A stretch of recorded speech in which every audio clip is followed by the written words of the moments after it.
I don't think you're ready for Kamasi. I'm fucking ready, mate. Oh, fucking I think you're ready for Drake. I'm recording, mate. I'm ready for Drake, mate. Oh, I'm ready for fucking... Hello. We? A jungle beats. You wanted to say, didn't you? Sorry. We're here today to review Drake. Oh, fuck me. We're here today to review Kamasi Washington's new single. He's dropping an album June 22nd. So we thought before we decide to review stuff other than, you know, hip-hop R&Bs, we thought to start before the album, we'll do the single. So here we are reviewing... Oh, where's me fucking manners?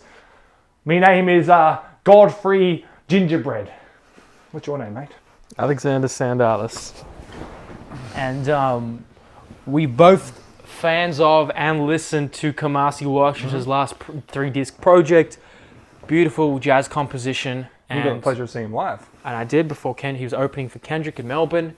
And his last single, Truth, was also quite nice. And we're going to finally give a review to a different genre. You know? Exactly. Like jazz. As much as we love hip-hop R&B, we've actually got a little bit more spare time these days. So it's nice to really get onto other genres as well. Exactly. Mm-hmm. So we're about to do his new single, Street Fighter Mass. Mm-hmm. Let's go. Wait, did you press record? Mate. Put my dick in a Venus, put my dick in a penis, put my dick in some cheeses, put some dick in Jesus. Pretty good, man. Bars. That's why they call me Bars McGee. Bars McGee, yeah, I put her on her knees, put my penis in her teeth, watch her crunch upon my dick. Like Cheeto balls. What is that drum thing, or that bass? What is that? I'm gonna pop, yeah.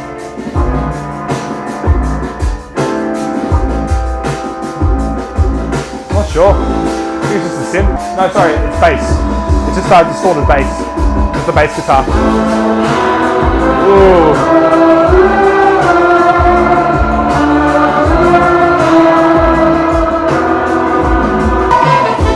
Ah.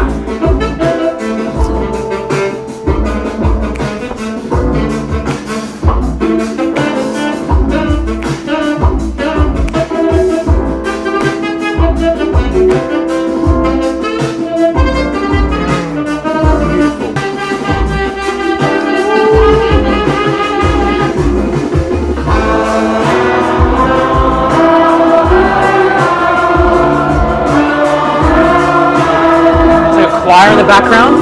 Yeah, it's like really choir. Lifting it? So uplifting. Yeah. How good is it with sax? So good. Sounds more like a trombone now than a saxophone. Or a trumpet. So he's switched up the instrument.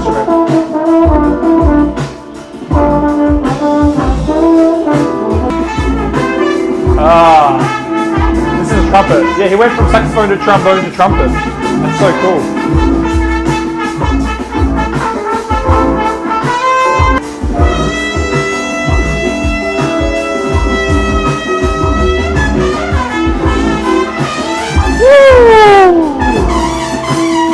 Yes!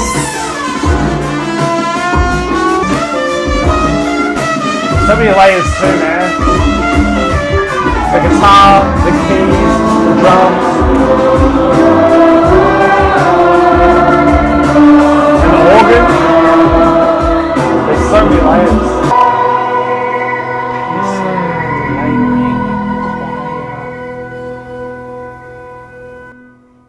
We're going to both have a lot to say on this, right? Kamasi Washington, what a fucking tune. That, I'm just going to put it out there, as a top 10 track of the year for me already. That is beautiful. That was, let's just talk about the pacing real quick. We don't have to talk about pacing. The pacing of that track from start to finish over the 6 minutes was like beautifully crafted. I completely agree, because it really started off by the tempo, starting by the bass. The real heavy, sort of slightly distorted bass. I don't hear him use that often. Do you hear him? No, I haven't heard. I think his later work was more strictly jazz, whereas this has a lot more than jazz to it on this track. Like there's the layers just keep building and building and building. But then, like once the choir comes in, I heard like a layer of keys with organs with 2 different drums. With on top of that, he started with the sax, and I'm pretty sure he went to the trombone, then to the trumpet, so he switched it up with there. But I just kept listening and just kept hearing so many layers of instruments just put on top of everything else going on. It was just a really well executed track. You often hear when there's a lot of layers, artists can kind of mess it up and become too busy. It wasn't though. It was done so well. That's a big problem with these sort of tracks, is it can be too messy or it can get too cluttered. Whereas this was just so... Everything complemented each other. It's like the orgy that you dream of having that actually works and no one gets jealous of anyone. That's a great metaphor. Real talk though. And the choir he used in, I don't know if the hook or the bridge portion, really lifted the song, added a great vibrance and color to it. And even the way it ended with like the leaving on that note, Yeah. Just fades. It's just like, and even with the album cover, where he's standing in water, it feels like the whole song I'm just watching him, like basically walking on a beach, and towards the very end of the track, he just starts to walk on the water, and then he does. It's like, oh shit! Like you've been watching him walking with this beautiful setting, but you've been like basically everything around. Basically, he's on the sax, but everything around him's the setting. So the whole track, you're looking at the setting, and then by the end of the track, you're looking at him, and you're like, oh shit, he's on water. I didn't realize that because of everything else going on around him. I feel like that's the beauty of could be the music video for it. It's also kind of like the beauty of say believing in a God in a way, like, you know, they've done so. There's so much beauty that they've created that sometimes you can just forget that they're there. I don't know, man. I'm just talking shit. It was a good track. It was a real fucking good track. It's beautiful. Real beautiful. Masterful. Thank you, Kamasi, for making this beautiful cut. We're going to be on the next album, 100%. June 22nd, we'll be on it. Very excited to check it out, especially after his previous fucking 3-hour, 3 fucking disc album, which was fucking great. It was fucking great. You can support us if you want to see these reviews early, or, you know, just support our channel on Patreon. Otherwise, man, fuck. Great job, Kamasi. Absolutely beautiful. Thank you very much. We're Jungle Beats.